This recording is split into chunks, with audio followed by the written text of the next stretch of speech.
Hello, all you beautiful book babes. Today we will be reviewing A Very Killer Christmas, again by Layla Fae. She just knocks it out during the holidays, I swear. Police sirens ring louder while blood drips from his hands. Rowley must hide, but it's Christmas Eve and all the houses shine with colorful light, all but one. Too late does he realize the house is not empty. A woman lives here alone, hidden in the dark playing video games. He doesn't kill innocent. It's his only rule. The woman doesn't scream or try to call the police. Her big green eyes take him in with curiosity, and not even the blood on his gloves makes her flinch. She sees him at his worst, and she doesn't run. I've always wanted to meet a murderer, she says. Want some eggnog? This is a spicy Christmas novella involving a serial killer, a shut-in gamer, and toe-curling romance. Careful, it's hot. Stay tuned to find out more.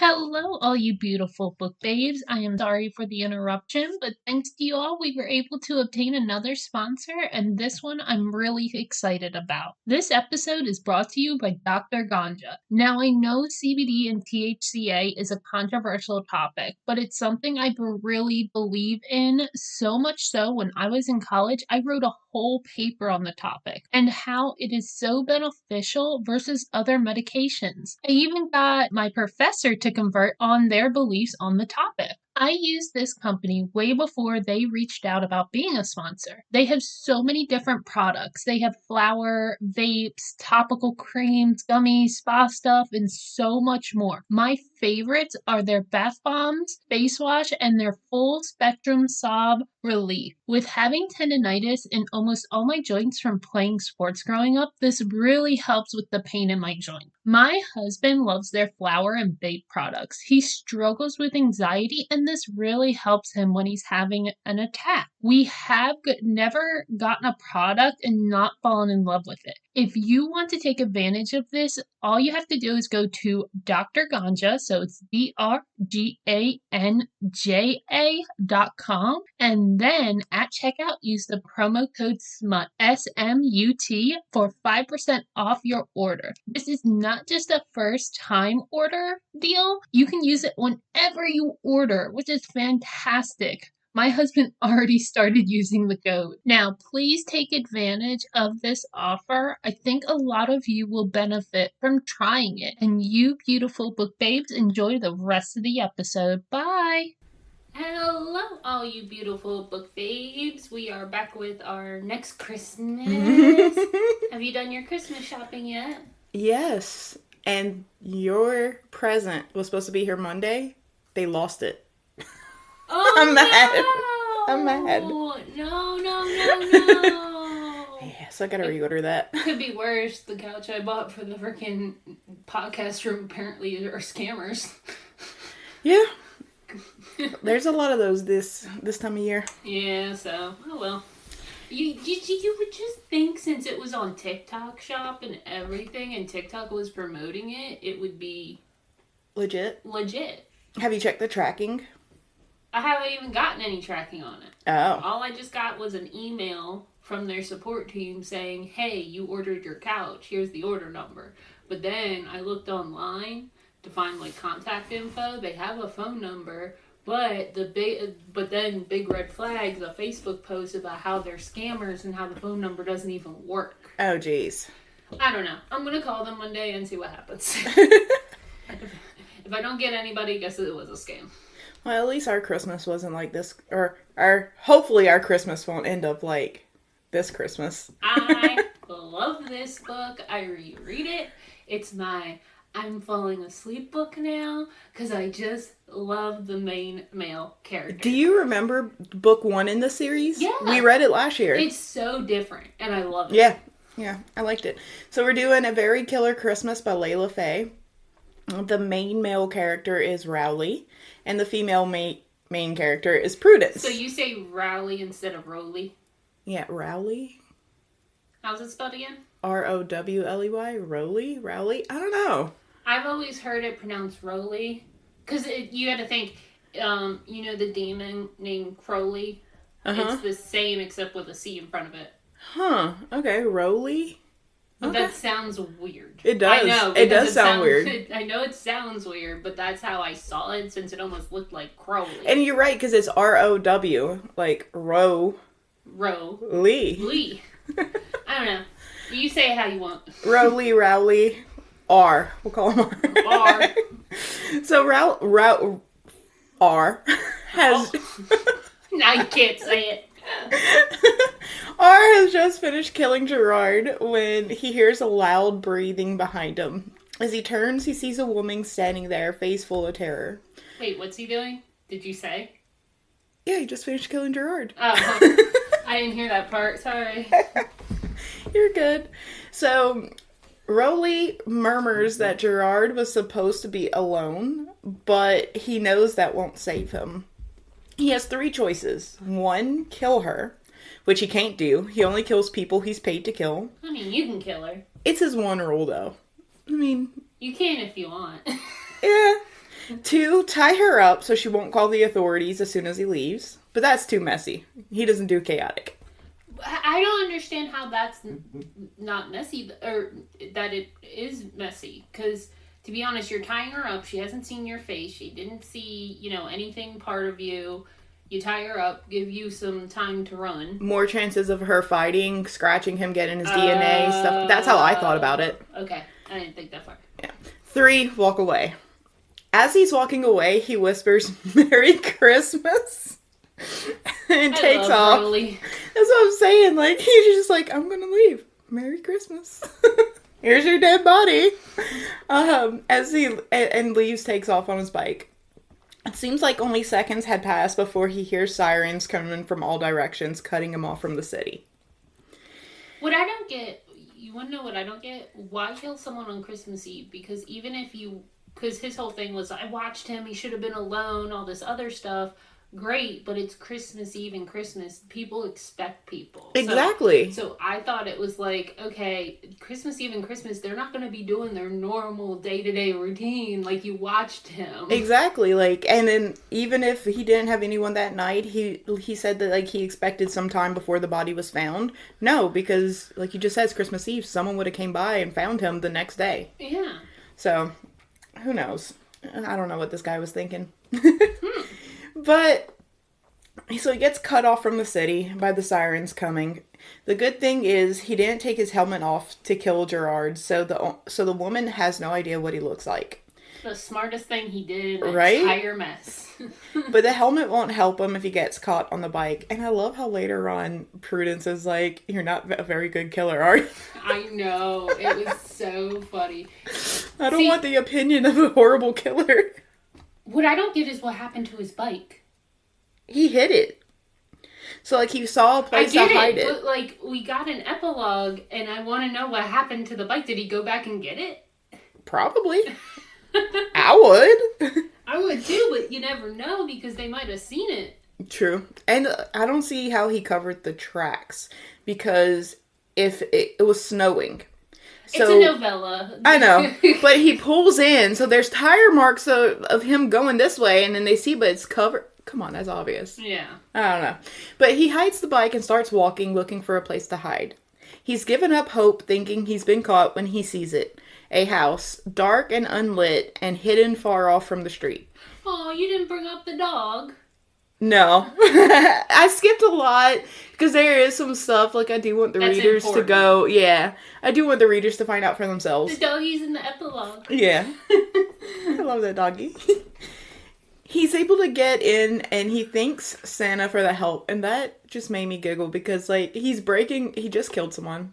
He breaks into someone's house, and he's like, "Thanks, Santa." Thanks. It's just what I needed. Like, why are you thinking Santa?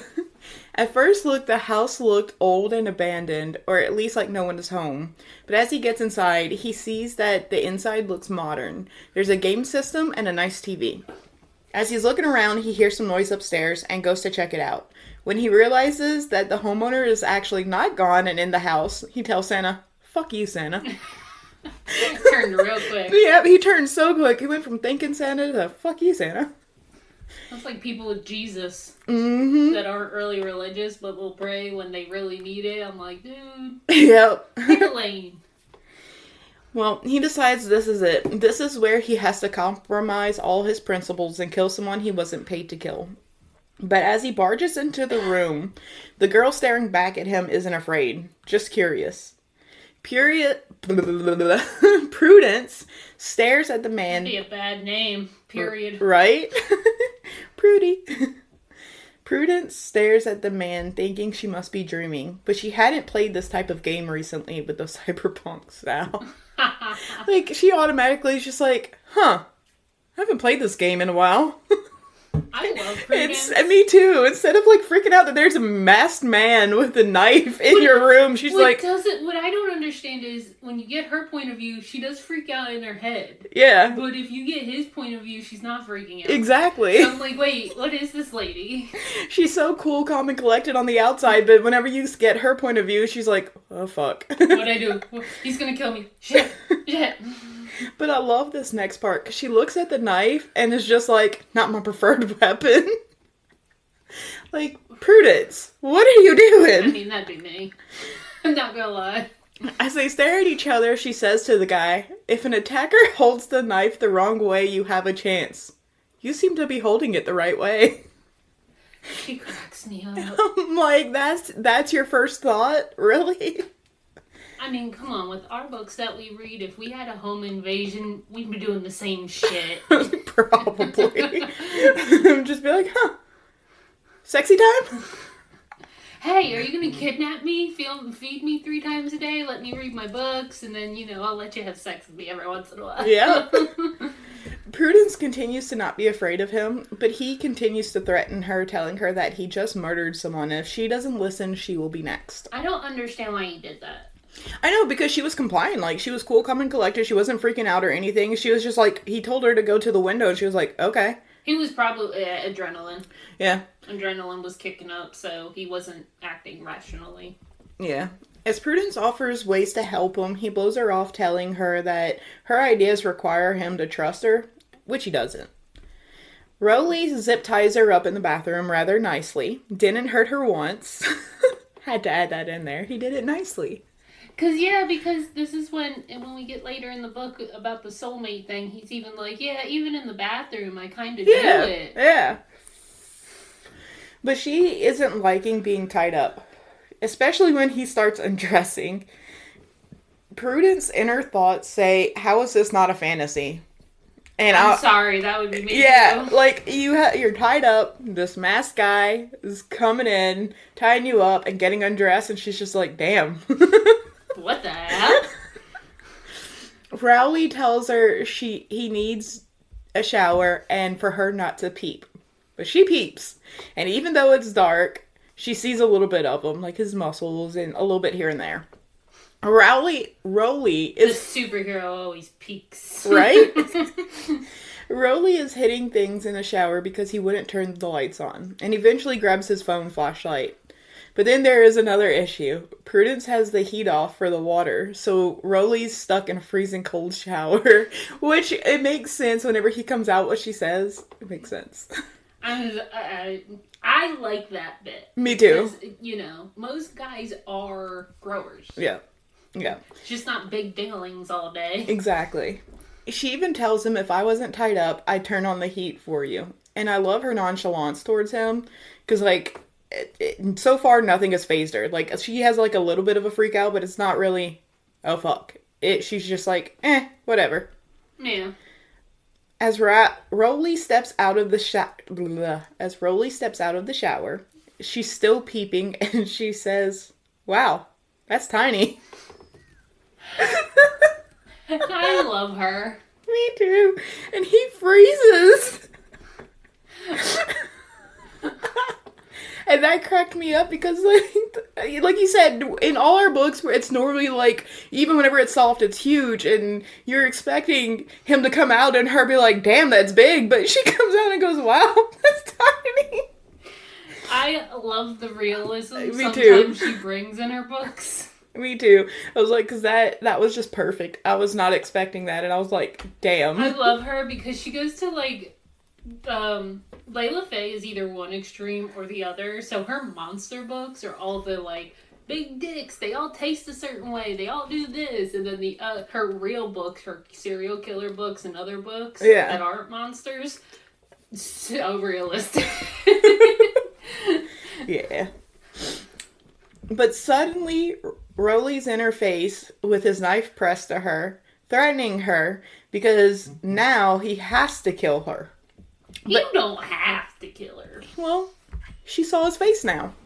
Yeah, I also saw your penis too. I'd probably pick that out in a lineup.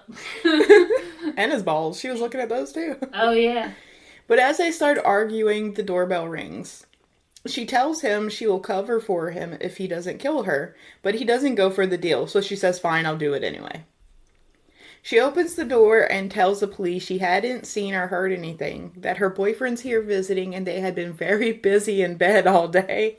I loved that excuse because I'm like, you ain't fooling nobody. That's what I'm saying. Like, the way she said it, I was like, how do they believe her? Because she's just like, yep, in bed. You know how those things can be. Yep. You know how it is. All day. The cops believe her and leave, but Rowley grabs her and hugs her. She's thrown off because he's way out of her league and shouldn't be touching her.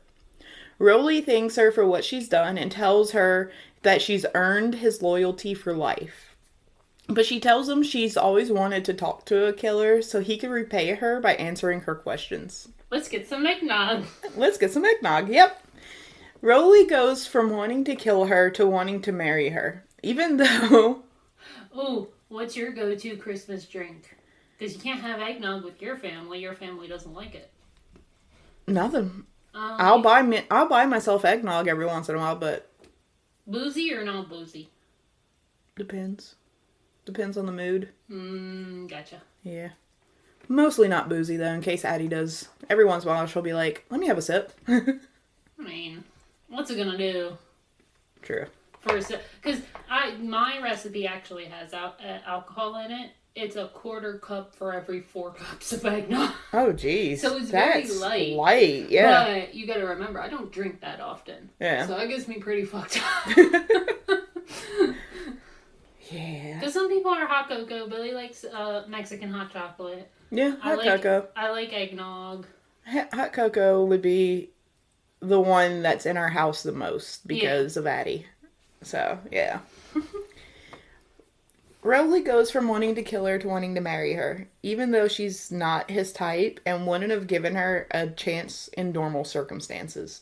The fact that she's not afraid of him and doesn't recoil from him, even knowing he's killed someone, trumps everything else for him. So he's like, normally, I wouldn't have even looked at you. But the fact that you know I killed someone and you're not scared, I love you. I just don't get it. I don't get it either. Like, dude, really? That... Like, she is freaking out. Like, he just doesn't see it. He just doesn't see it. But he quickly realizes that although he knows he's going to marry her, to her, he's just some killer that came in her house and threatened her. So she doesn't want him back. I love his inner dialogue. I swear to God. I do too. His inner dialogue is so funny. I do too. Because he's like, her hair is so long and it can wrap around my fist. And that wasn't a question 10 minutes ago, but I'm thinking about it now. It's very important. Yeah, it's very important to me all of a sudden. Yeah. He thinks she doesn't want him back. He's got work to do to make her want him. So he grabs her and sets her on his lap to warm her up because she's cold. I love it. Yeah. But as she stops fighting him and gets comfortable, he starts telling her about himself, what he actually does for work, his name, about his family, and all about his kills. He tells her he's never been able... Sorry, he said it funny. Keels. He's never been able to talk to anyone about this, and he wants to tell her everything. Prudence says good because she has questions. Like, did he ever wet the bed as a kid? I loved it because... Me too. That would be me. I'd be like, okay, killers are psychopaths. What are indications of a psychopath? Ooh. Oh, did you do this? I would psychoanalyze... Like, if someone had me tied up and was like him... Do you have mommy issues? Yes! I would be doing that because my brain doesn't shut off. Because if I'm just tied up, in the corner, I'm gonna be like, and he's just watching Your ADD just going. Yes, my ADD is just gonna go a mile a minute. Like, wonder if he's a psychopath. Let's ask some questions, shall we? Did you like the bed? Do you have mommy issues? I'm gonna die anyway. Might as well get some answers. Right? As they are talking, they get close enough to kiss, but she pulls away and tells them they need to decorate for Christmas and leads them to the attic. So she actually pulls away and says, "Sorry, I forgot who you were." And she sees the hurt on his face whenever she does that. But Rowley knows he's got to keep trying.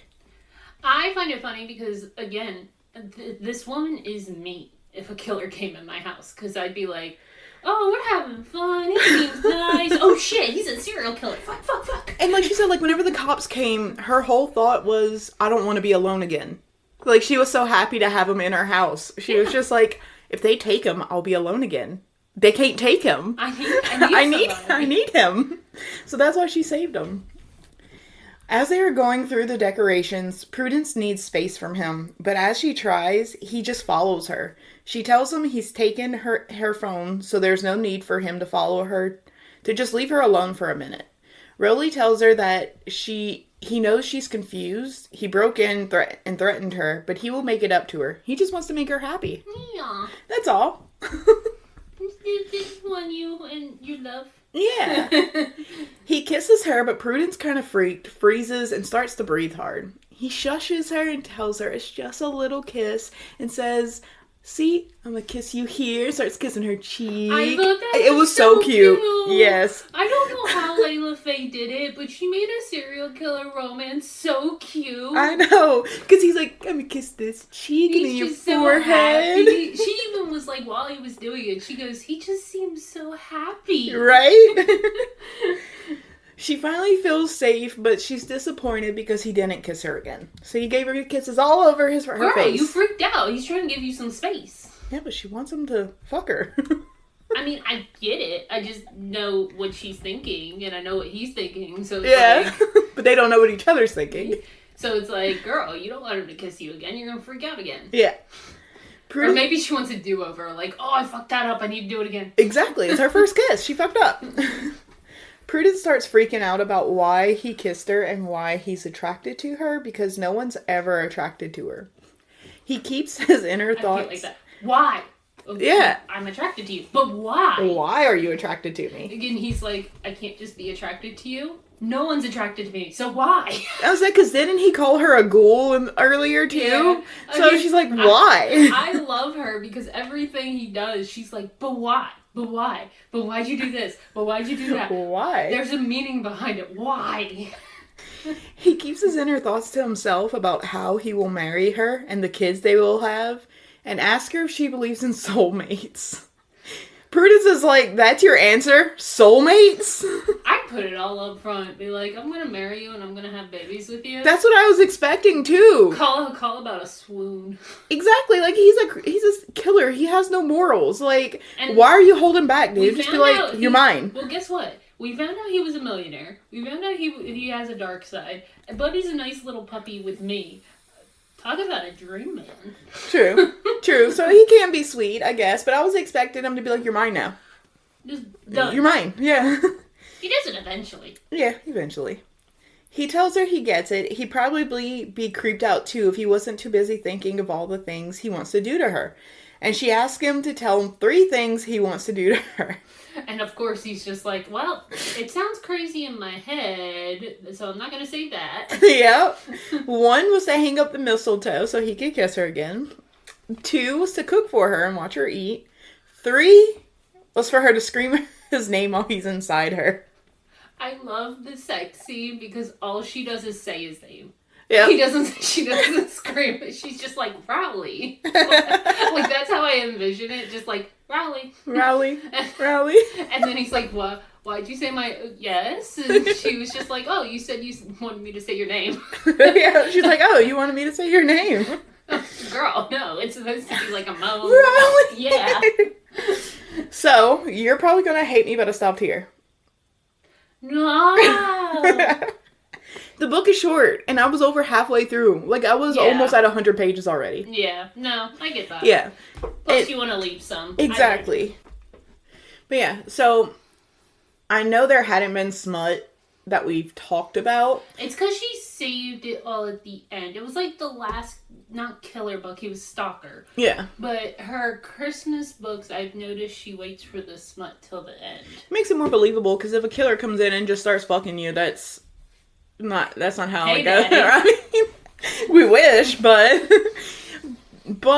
his, like you were thinking, his inner thoughts, Rowley's inner thoughts, kind of kept you on edge for the smut, because his inner thoughts were just... Oh my god, they were so great. Yeah. I literally could read that whole book just in his point of view, and I would die. She needs to release a special edition of it. That's what I'm saying. Like, his point of view kept you, like, it wasn't smut, but his thoughts were perverted enough, because you were like, alright. I just read a book where it's entirely male point of view, and I fucking loved it. I was like... I like male point of view a lot.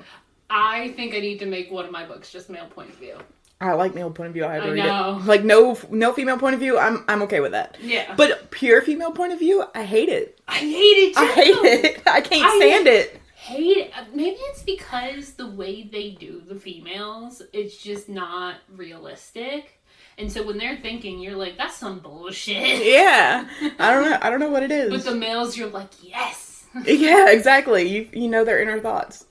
But, so, the first book in this series is A Very Stalker Christmas, and it was really good. Yeah, you don't have to read them. Like, if you wanted to just read this book, if you like serial killers and not stalkers, I mean, I feel like two are the same. Right. But, if for some reason, you can just read this. Exactly. I hope she does another one.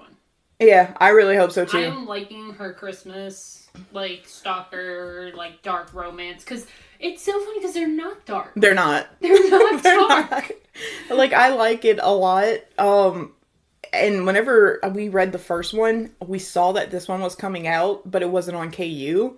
And I was waiting for this one. Oh, yeah, because the day it came out, I told you, I'd buy it because something got messed up in KU. Uh-huh. So I bought it. And then literally the next day they fixed the KU. Yeah, okay. I was so mad, but I was like, fuck it. Yeah. Yep.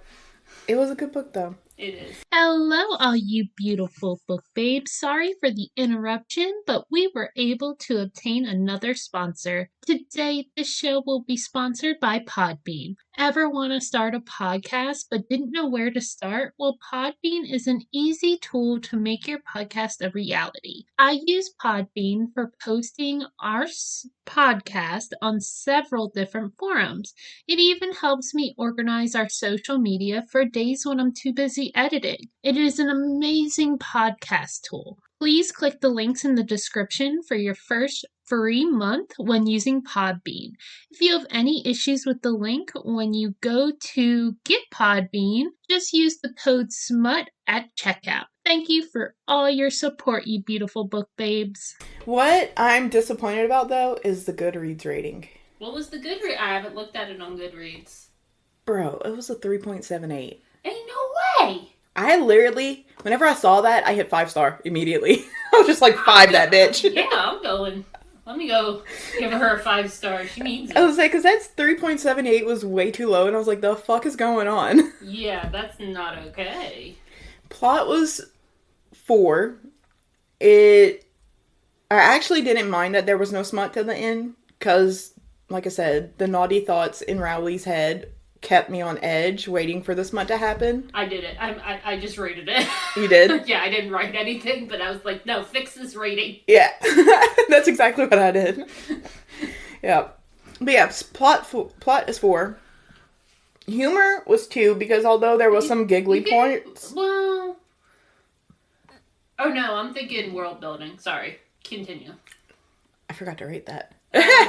What would you give it now that you're thinking? World building, I would give... I would do a 3. You get some details about his family, but nothing else. Kind of same with Prudence. You get some details, but nothing else. I just want to know a little bit more. Like, did she bring up her parents at all? Yeah, her mom. She didn't bring up her dad. Her mom was a drug addict and left her with her grandpa. That's right. Sorry, I forgot. But yeah, the world building, I would have gave like a 4. I actually think it was pretty good. Anytime I reread it, I go straight to chapter 5 where Rowley's like, I'm gonna marry her. I skipped the first part because it doesn't interest me. Just right to where he's like, I'm gonna marry her. But yeah, so humor was a 2. It wasn't too funny. Like, it wasn't like rom-com-y, but there was clips in there that I was like, yeah. I'm sorry. It's more of a cutesy book, and I loved it. It wasn't rom-com-y, like, to where it was funny, but it was cutesy. It wasn't, like, dark. Yeah. Smut, a 3. It's a short book, and the smut doesn't happen till the end, but the smut was actually good. I think she could have used one more smut scene. Yeah. And that would have really brought it up a little bit, like, maybe in the epilogue or something. Yeah. Or that last chapter where they find out that's my phone. Oh. Where she, like, there, like, either one. Yeah, I would say that definitely needed a little bit more, a little bit spicier. It was good. I thought the smut scene, for what it was good. Yeah, I would say because he was taking her virginity. It was... I thought it was good. Yeah. Overall, 4.5. Like I said, I loved book 1 in the series, and this one didn't disappoint either. I read it in 45 minutes, and I wished it was longer, but it was really good. Sorry, Layla Fae only does novellas. And I don't mind that. I actually like it. It's just whenever I come across a really fucking good novella, it pisses me off because I want more. And I'm like, where the fuck is the rest of it? I want more. Yeah, it's like, what happened? But yeah, so there's a lot more to come. Like I said, I stopped really early in it, but not early. Yeah, you really didn't. Yeah. So that is today's episode. Please make sure you like, comment, subscribe wherever you listen to your podcast. Also, make sure to follow us on social. We have TikTok, Facebook, and Instagram. I post every other day snippets of the episode that was just released. And I'm really trying to get on more arcs.